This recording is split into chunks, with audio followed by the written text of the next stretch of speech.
আসসালামু আলাইকুম। সবাই কেমন আছেন? আশা করি সবাই ভালো আছেন। আলহামদুলিল্লাহ আমিও ভালো আছি।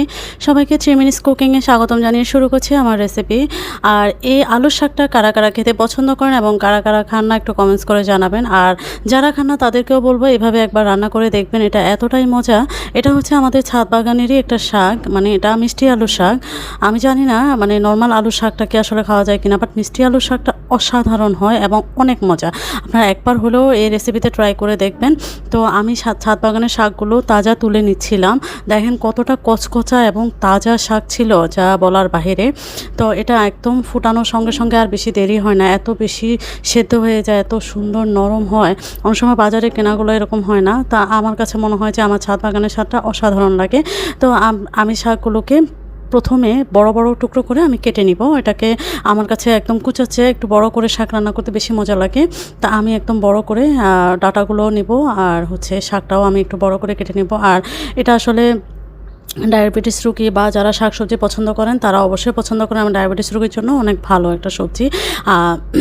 যেহেতু এটা হচ্ছে শাক বলতে ভালো, এটা হচ্ছে ফাইবার আছে, এই জন্য এটা অনেক বেশি ভালো।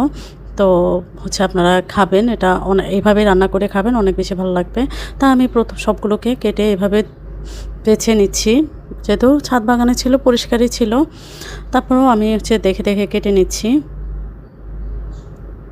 আর কালারটা দেখে বুঝতে পারছেন এটা কতটা তাজা এবং কতটা নরম হতে পারে। আসলে ছাদের বাগানে যে কোনো শাকসবজি আসলে মজা, মানে তাজা হলে কোনো ওষুধ নাই, মেডিসিন নাই, কিছু নাই। তা আমার কাটা বাছা হয়ে গেছে, এখন আমি ধুয়ে পরিষ্কার করে এটা নিয়ে নিয়েছি। তো নিয়ে হচ্ছে আমি একটা পাতিলে প্রথমে আমি গরম পানিটা ফুটতে দিব। আমি এভাবে রান্না করি। তারপরে আমি পেঁয়াজ দিয়ে দিলাম, এখানে প্রায় 2টা বড় সাইজের পেঁয়াজ, আর রসুন থেতলানো দিয়ে দিলাম আমি প্রায় 5-6 কোয়া। তারপরে দিয়ে দিলাম একটা সেদল শুটকি, চাপা শুটকি, আর কিছু চিংড়ি, আর দিয়ে দিলাম হলুদ গুঁড়া, লবণ, আর দিলাম আমি স্বাদ মতো মরিচের গুঁড়া। জাস্ট এটাকেই আমি ভালো করে ফুটতে দিব অনেকক্ষণ, যাতে স্মেলটা চলে যায়, মশলার যে স্মেল সেটা চলে যাবে।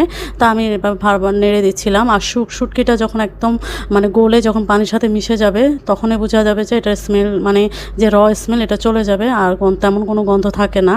তো আমি ততক্ষণ পর্যন্ত এটাকে ফুটিয়ে রান্না করে নিব। তো দেখেন অলরেডি ফুটে কিন্তু হয়ে গেছে, প্রায় 10 থেকে 15 মিনিট আমি এভাবে ফুটাবো। তারপর যখন ঝোলটা একেবারেই কমে যাবে, 1 কাপ পরিমাণ চলে আসবে তখন।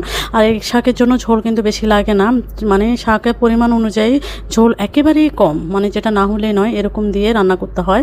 তো আমি যেহেতু এটা কাঁচা রান্না করছি, মানে স্মেলটা যাওয়ার জন্য একটু বেশি পানি দিয়েছি, বাট কমিয়ে নিয়েছি। 1 কাপ পরিমাণ আসার পরে আমি আমি শাকটা দিয়েছি। দেখেন শাকটা দেওয়ার সঙ্গে সঙ্গেই নুয়ে গেছে, মানে সেদ্ধ হওয়ার একদম প্রসেসিং হয়ে গেছে। দেখেন সেদ্ধ কিন্তু অলরেডি। অনেকেই কিন্তু একটু আধা কাঁচা শাক খেতে পছন্দ করে, তাদের জন্য এই অবস্থায় পারফেক্ট হয়ে গেছে। নামিয়ে নিলেও চলে, আমিও খেতে পারি। তারপরে আরেকটু রেখে তারপরে আমি নামিয়ে নিব এটা শাকটা। আর দেখেন কত সিম্পলভাবে মজা হয়। যারা শুটকি দিয়ে রান্না খেতে পছন্দ করেন তারা এইভাবে রান্না করবেন, যারা চিংড়ি দিয়ে খেতে পছন্দ করেন তারা কষিয়ে রান্না করবেন। তো দেখেন আমার রান্না হয়ে গেছে। সবাই ভালো থাকবেন। আল্লাহ হাফেজ।